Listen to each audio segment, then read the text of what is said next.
안녕하세요. 법률방송 초대석 전혜원입니다.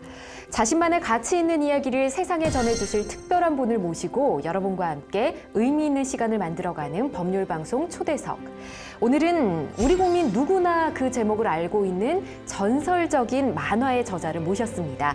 누적 판매 부수가 1,800만 부 이상인 먼나라 이웃나라의 이원복 선생님으로부터 만화가 일이자 놀이인 삶에 대해서 직접 이야기를 들어보겠습니다.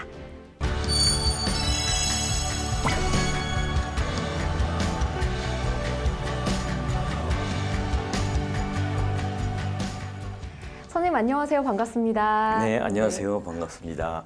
먼저 만나 뵙게 돼서 정말 영광입니다. 저도 영광입니다. 저 어릴 적에 제 시간의 대부분을 함께한 만화의 저자시잖아요.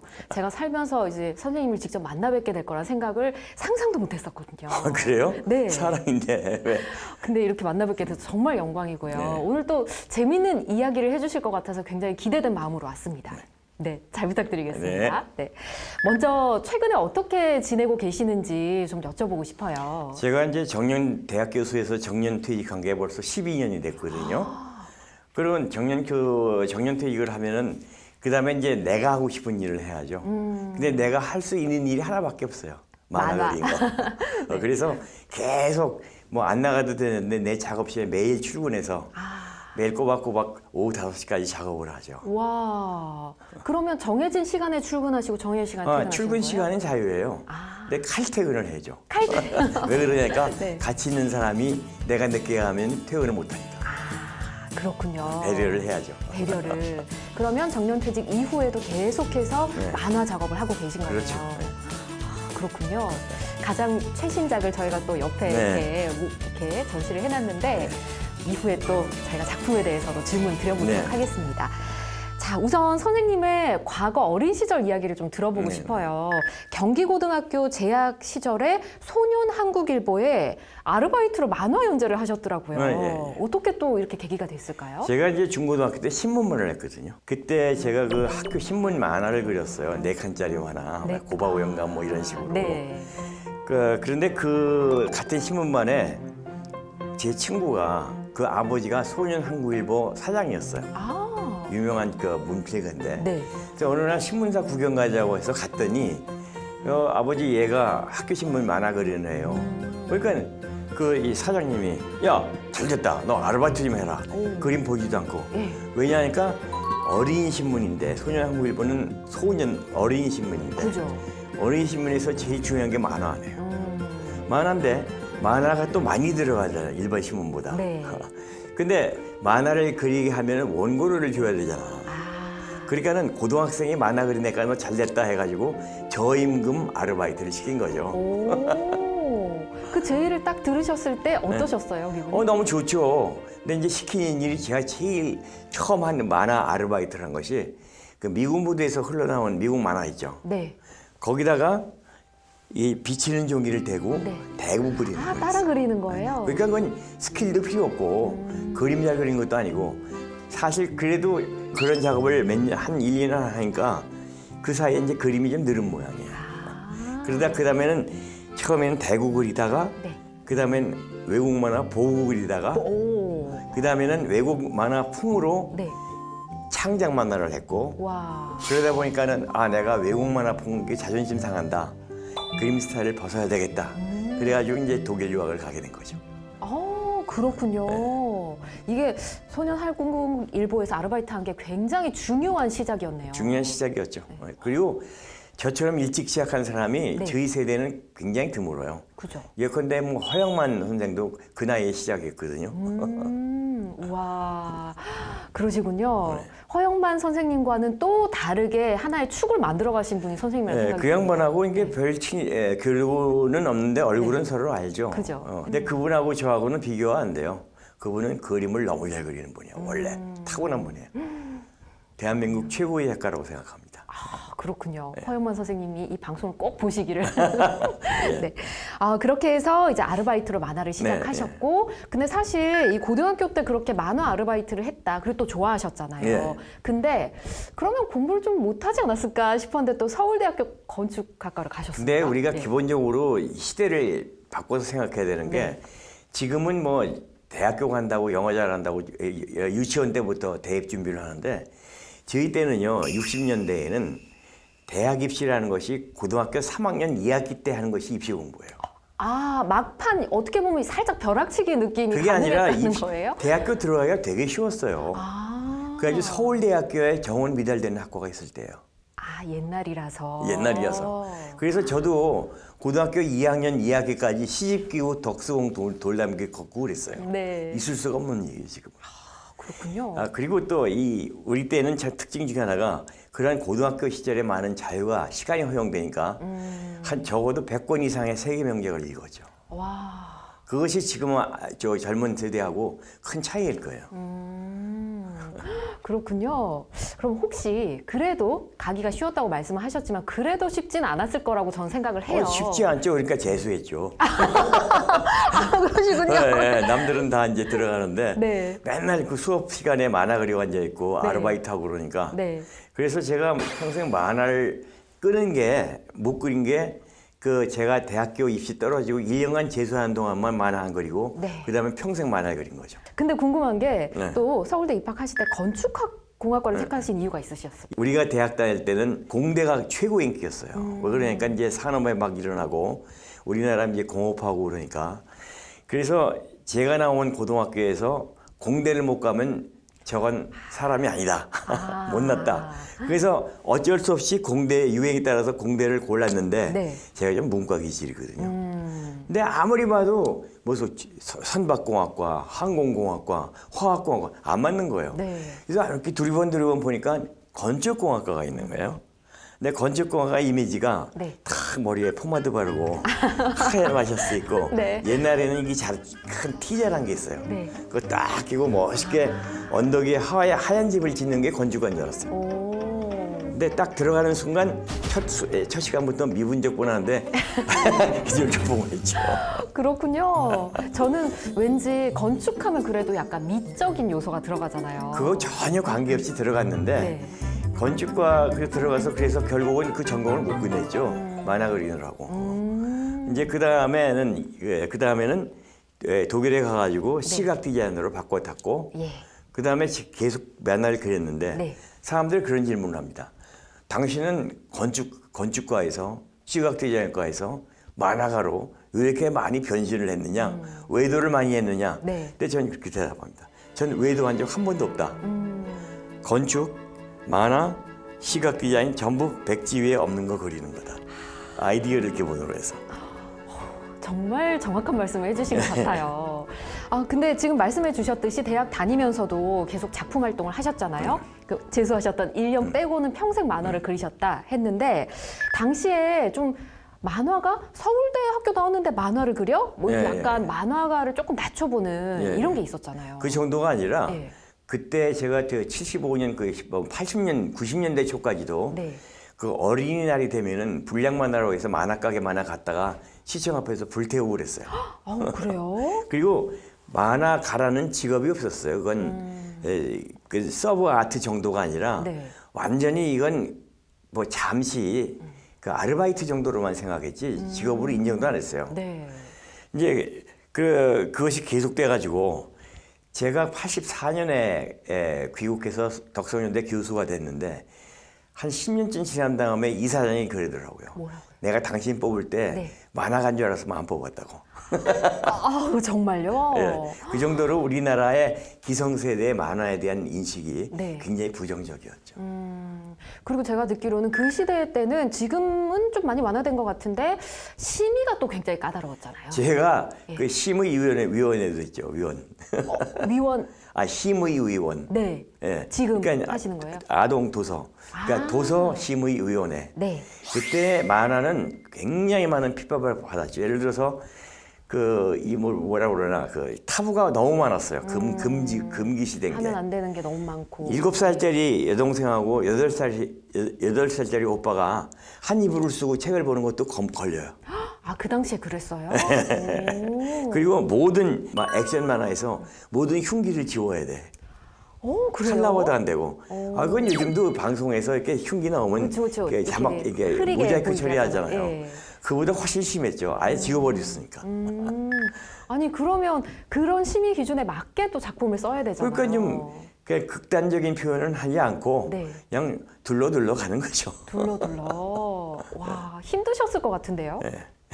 힘들지는 않았어요. 그건 뭐 요령을 아니까. 그렇군요. 그리고 또 조사를 하다가 잠깐 지금 말씀 중에 독일 유학을 갔다 왔다 이 얘기를 하셨는데 네. 선생님께서 이제 형제 자매 5남 2녀시더라고요. 네. 막내신데 네. 그 형제 중에 무려 4명이 독일 유학을 하셨습니다. 이게 먼저 유학 가신 형님이 이제 동생들 공부할 수 있게 이끌어 주신 건가요? 그렇죠. 그 사람들이 요즘은 제가 독일 유학 갔다고 그러면은 금수저네 그런다고요. 맞아요. 저도 그렇게 생각했어요. 네, 금수저. 네. 그때는 우리가 흑수저가 아니라 돌수저였거든요. 돌수저요? 6.25 때 너무 망해가지고 흑수저도 못 물고 딱딱한 돌수저를 보는. 먹을 수도 없고 그러니까 너무 삼킬 수도 굶주렸던 없고. 그런 시대였어요. 네. 그 50년대, 60년대, 70년대에는 한 인간이 돈과 소유에게서 빽이 없으면은 유일한 하나의 신분을 깨뜨리는 그것이 가방 끌려다니는 거예요. 그렇죠. 공부밖에 없었잖아요. 공부밖에 없었어요. 네. 그리고 외국 유학을 갔다 오면 외국서 그 당시에는 외국서 박사학위 따오면 삼성에서 이사짜리를 줬다고. 와, 진짜요? 요즘엔 택도 없는 얘기지만. 그러니까 전부 유학을 가는데 독일을 간 이유가 학비가 없잖아요. 독일이 학비가? 유럽이 일반적으로 학비가 없어요. 예. 예. 그런데 이제 한 형님이 가셔가지고 다 가난하니까 또 도와줄 입장이 아니잖아요. 그러니까 내가 아르바이트 해가지고 너 다음 올 때 편도 비행기값만 대줄 테니까 너는 그 다음 동생들 해라. 그런 식으로 해서 4명이 전부 독일 유학을 갔다 왔는데 네. 그게 뭐 멋있으라고 한 것도 아니고 돈이 있어서 한 것도 아니고 생존의 한 방법이었죠. 독일 유학 생활은 지금 생각하시면 어떠셨나요? 근데 저는 독일 유학 생활을 굉장히 편하고 그리고 아주 즐겁게 했어요. 왜냐니까 독일 가서도 돈을 상당히 다른 유학생보다 여유 있게 썼어요. 왜냐? 예. 한국에 만화 원고를 보내서 원고료를 받았거든요. 와. 그리고 거기에서도 이 독일 같은 데 가면 만화 그린다고 그러면은 다시 와요. 왜요? 독일. 왜냐니까 우리 같은 경우는 낯이 보는 게 아니라 화가 그러면 그건 아무나 할 수 있어. 야, 발에다 붓기고 그려도 현대화라고 그러면 그만하냐. 네.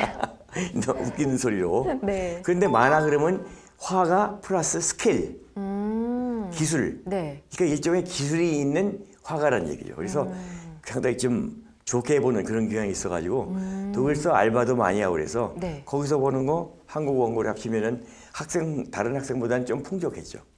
그렇군요. 예.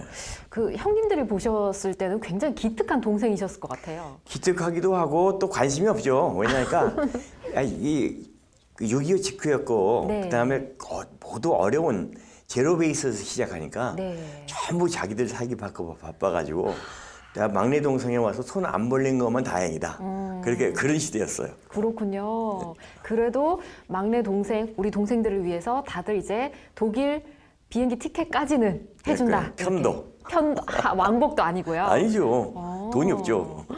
와, 그럼 거기서 아르바이트 이렇게 계속 만화를 그리셨으니까 뭐 돌아가는 비행기 티켓은 직접 마련하시고 이렇게까지 하신 거네요. 공부하시고. 근데 저는 그 장학금을 받았어요. 근데 독일 장학금은 네. 공부를 잘해서만 주는 것도 아니고 네. 이렇게 신청을 하면은 제가 그 장학금 받은 애가 가톨릭 장학재단이거든요, 독일. 네. 근데 제가 카톨릭이 아니에요. 근데 어떻게 받으셨어요? 근데 그 사람들은 그런 거 안 가려요. 그러니까 뭐냐면 개발도상과에 대한 원조 개념으로 주는 거예요.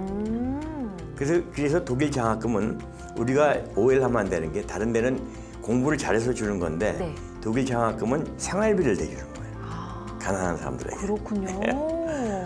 이게 독일 사람들도 이게 이 생활비를 장학금으로 받는데 아버지가 잘 살면은 안 주거든요. 네. 그래서 부자 아버지 가난한 아들 그런 말이죠. 그렇군요. 와, 독일에 대해서 그래도 공부도 네. 무료, 이렇게 학비가 무료였으니까 네. 또 열심히 재밌게 지내셨고 해서 굉장히 좋은 추억이 많으실 것 같아요, 지금까지. 근데 네. 제가 그 독일에서 딱 한 가지 안 한 게 있어요. 뭔가요? 공부. 공부 안 해서 어떻게 아니 왜 그러냐니까 졸업하셨어요? 예. 공부라는 개념이 도서관과 강의실 왔다 갔다 하는 걸 공부라고 생각하는 분이 대부분이에요. 네. 근데 저는 전공이 시각 디자인이거든요. 네. 시각이 뭡니까? 보는 거 아니에요. 네. 그래서 많이 봐야 된다, 첫째. 두 번째로 외국 나가기가 너무너무 어려울 시대니까 동서가 이게 공산권으로 가로막혀 있고 네. 내가 이때 아니면 다시는 여기 못 온다. 비행기가 비싸고 돈도 없고 그러니까 내가 여기 있을 때 무조건 많이 봐둬야 된다. 그래가지고 한 10년 있는 동안에 갈 수 있는 날 거의 다 갔어요, 유럽에서. 아, 그러셨군요. 그러니까 공부할 시간이 없죠. 그래도 시각이 또 공부라고 하셨으니까 네, 네. 나름 그래도 졸업하시고 또 한국 와서 또 교수님도 되셨으니까요. 예, 예. 네. 아, 너무 안 하진 않았을 거라고 저는 생각합니다. 근데 뭐 우리 분야의 공부는 또 여러 가지 종류가 다르죠. 장르가 다르죠. 알겠습니다. 아, 그리고 저희가 이제 여기까지는 그래도 만화를 계속 할 수 있다 생각이 들어요. 아직은 젊으셨으니까. 네. 근데 서울대 입학하셨고 독일 유학까지 하셨고 근데 직업을 만화가로 택하셨잖아요. 이거 정말 쉽지 않은 거거든요. 제가 독일 유학 갈 때만 해도 예. 75년인데 만화가라는 직업이 없었기 때문에 네. 내가 만화가가 되겠다 하는 생각은 안 했어요. 단지 만화를 좀 더 잘 그리고 싶다. 일본 만화 베끼다 갔으니까 아. 일본 만화 풍 네. 이건 벗어나야 되겠다. 그래서 이제 간 독일인데 가던 해에 제가 파리를 갔어요. 파리를 가서 지금 그 파리 이 도심에 있는 교보문고 같은 큰 서점을 갔는데 네. 딱 중앙에 가보니까 중앙에 전부 만화예요. 네. 하드 커버에다가 올 컬러에다가 그리고 값도 만만치 않고 이 뭐 지금 돈으로 치면 한 15유로, 20유로 이렇게 만화 한 거네. 그렇게 가니까 그때 제가 굉장히 쇼크를 먹었죠. 한국에서 이런 대접을 받는 만화가 여기에선 제9의 예술이라고 대접도 받고 그거 잘 팔려요. 네. 엄청나게. 제가 예를 들면은 제가 영향을 크게 받은 것이 프랑스 만화의 아스트릭스라는 만화가 있어요. 네. 그게 59개국어로 통역이 돼 번역이 돼 나가고 이웃 텍스트가 하도 좋아가지고 이웃 독일에서는 그 불란서 학과의 교재로 쓰일 정도예요. 만화가 이런 정도니까 네. 아 그렇다면은 이 만화란 것이 앞으로는 대한민국에서도 굉장히 번창할 시기가 오지 않을까. 그때부터 확고부동하게 만화를 본업으로 잡았죠. 와, 어떤 계기가 또 있으신 게 많네요. 예, 예. 쉽지 않은 선택이셨을 때 정말 대단합니다. 글쎄요. 네, 그런 생각이 들었고요. 그리고 한국으로 이제 와서 교수가 되셨고 네. 그리고 우리가 다 아는 먼 나라 이웃 나라 지금 여기 시즌 2까지 나오고 네, 있죠. 네, 이 책이 이제 엄청난 스테디셀러가 됐습니다. 네. 근데 이 책을 처음에 시작하게 된 계기가 또 있으셨을까요? 제가 소년한국일보에 계속 연재를 했거든요. 거의 네. 뭐 한 20년 정도 했어요. 네. 그래서 이제 독일 갔고 80년인가 그때 일시 귀국을 했어요. 근데 그때 소년한국일보 사장이었던 김수남 시인이라는 분이 있습니다. 네. 근데 그분이 저하고 10살 연상이지만 저하고 술친구예요. 네. 맨날 만나면 소주 마시러 다니고 그런데 어느 날 이제 독일서 임시에 그 일시 귀국했다니까 네. 여기 포차에서 네. 소주를 마셨거든요. 그러니까 야, 네 다시 또 이 연재해야 될 거 아이가? 하고 조금 쉬었거든요. 그래서 글쎄 저도 하고 싶은데 제가 생각하기에는 제가 받은 문화적 쇼크 또 다른 점 내가 힘들게 간 외국이고 외국에 가기 어려운 시대고 우리나라가 개발하는 수출해서 먹고 사는 나라인데 외국에 대한 정보가 특히 유럽에 대한 정보가 너무 없으니까 그렇죠. 그래서 유럽에 대한 이야기를 한번 쓰고 싶다. 그러니까 그거 좋네. 뭐 먼 나라 이웃 나라네. 그 자리에서 답이 나온 거예요. 우와, 이 제목이. 제목이 거기서 탄생된 거예요? 그 시인이 달라요. 어휘력이 다른데. 우와, 먼 나라 이웃 나라 이제 제목이 탄생을 했습니다. 했어요. 그럼 거기서 이제 연재를 바로 시작하신 건가요? 그렇죠. 그동안 이제 독일에서 귀국할 때까지 6년 동안 그 연재를 했죠. 그러니까 이 먼 나라 이웃 나라가 책으로 나온 곳이 1987년인데 네. 원래 시작은 1981년이에요. 1년에 6년간 86년까지 소년한국일보 연재를 했는데 87년에 책으로 나온 거죠. 아, 그렇군요. 그래서 그 당시에 초등학생이었던 저도 그 책 전집이 이제 다 집에 있었거든요. 네. 근데 사실 그 책이 집에 없었던 친구들은 없었던 것 같아요. 그래요? 진짜로. 너무 유명하고 너무 재밌게 봤었거든요. 그래서 제가 제 친구들한테도 막 추천해줬던 기억이 나거든요. 감사합니다. 네, 진짜 재밌게 봤습니다. 뭔가 제가 처음에 너무 영광입니다라고 얘기한 게 진짜 진심입니다, 선생님. 감사합니다. 네. 먼 나라 이웃 나라가 굉장히 베스트셀러가 되고 유명했고 또 하나 또 획기적인 일이 있었더라고요.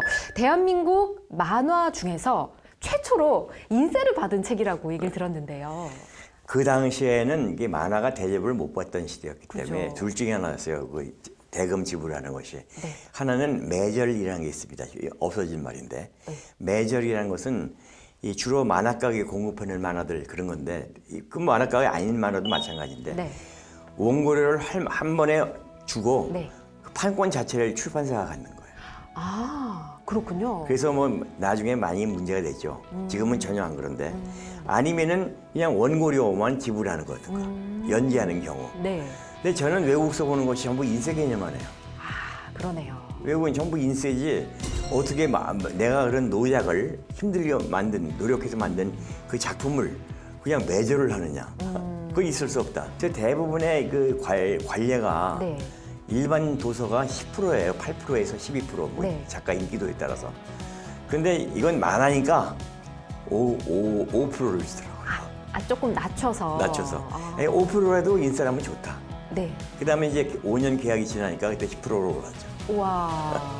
이제 작품에 대한 자신감도 더 있으시고 하니까. 아니, 좀 책이 좀 잘 나가니까. 네네. 아, 그렇게 해서 하셨군요. 그러면 이제 선생님을 계기로 해서 다른 만화들도 인쇄를 받는 계기가 또 됐겠네요. 됐죠. 그것이 이제 계기가 됐고 그것이 점점 바뀌어가지고 요즘에는 뭐 거의가 다 100% 특수한 경우 빼놓고 그림책 같은 경우 네. 많이 팔려야 1000권, 2000권 팔리는 그런 책들이 많거든요. 네. 근데 이거 그림 그릴 때는 작가들이 굉장히 애를 쓰잖아요. 맞아요. 그림이 네. 칼라로 해가지고 고생하니까. 그러니까 최소한도의 이 보장을 받아야 되니까 인쇄를 하면은 1000권 팔리면 한 몇십만 원밖에 안 되거든요. 그러니까 한 몇백만 원 한 번 주고 네. 그 다음에 안 팔리면 출판사 손해, 아. 잘 팔리면 작가 손해 이런 식으로 이제 담합이 되는데 예. 요즘에는 이제 그 인쇄 그 출판 저작권법이 강화가 돼가지고 몇 년 지나면 인쇄를 받게 됐어요. 매출. 근데 지금 제가 이제 같이 얘기를 나눠보니까요. 저도 처음에 이제 이 책의 오랜 저자시고 그리고 교수님이셨고 총장님도 하셨고 그래서 굉장히 딱딱하시면 어떡하나 했는데 너무 편안하게 인사해 주시고 얘기를 나눠주셨거든요. 학생들에게도 굉장히 자상하셨을 것 같아요. 자상하다기보다도 저는 어떤 모토가 있어요. 이게 어떤 인문학이면은 네. 교수님의 강의가 그 진리고 그걸 바꿀 수가 없는 거네요. 문사처럼 바꾸는 게 아니잖아요. 네. 근데 이 시각 디자인, 이 그림이란 것은 자기 개성이 있어야 되지 않습니까? 근데 예술대학, 특히 미술대학에서는 음대도 마찬가지예요. 교수가 자기 스타일을 따라오기를 바라는 분이 많아요. 그렇군요. 그러니까 예를 들어서 회화를 그린다 그러면 네. 이게 제자가 그림을 그리는데 자기하고 전혀 다른 스타일의 그림을 그려. 네. 그러면 맞듣지 않아 하시는 분들이 계세요. 저는 그게 정반대입니다. 왜냐하니까 네가 아무리 내 알을 흉내내서 내 스타일로 잘한다 하더라도 네가 제일 올라갈 수 있는 것이 제2의 이원보가 아니야. 그건 비싼 등록금 내고 학교 다니는 의미가 없다. 네. 그러니까 너는 네 스타일을 찾아라. 그러니까 굉장히 자유스럽게 했죠. 그러면 그때 학생들의 반응도 제 생각에는 굉장히 편안하게 좋게 받아들였을 것 같은데. 근데 당시만 해도 경직된 그 사고의 시대였기 때문에 굉장히 당황해요. 그죠? 그래요? 오히려 편하게 요거 고쳐 그러면 참 좋은데 어려워했나요? 네, 그러면? 이렇게 일일이 지적하지 않고 네. 대충 볼 때 나는 너의 작품이 이러이러한 면에서 좀 바꿀 필요가 있을 것 같다. 그럼 감을 못 찾는 거죠. 그렇군요. 고민을 해야 되는 거 아니에요. 그렇죠. 창작이니까요. 예. 또. 이제 대단히 죄송한 말씀이지만 학생들의 특징이 고민을 잘 안 하잖아요. 공부는 열심히 하는데. 그렇군요. 그래도 지금 돌이켜보면 교수님 같은 교수님이 없었다 그 당시에 이렇게 생각할 것 같아요, 학생들이. 뭐 그럴 수 있죠. 근데 굉장히 방임까지는 아니지만 자유만은 확실히 보장해 줬으니까. 그렇군요. 네, 오늘 선생님과 이렇게 이야기를 나눠보니까 만화가 이원복 자체가 큐레이터이자 컨텐츠이다라는 생각이 들었습니다. 다음 시간에는 이 먼 나라 이웃 나라를 비롯해서 선생님의 작품 세계에 대해서 이야기를 나눠보도록 하겠습니다. 오늘 말씀 고맙습니다. 네, 감사합니다.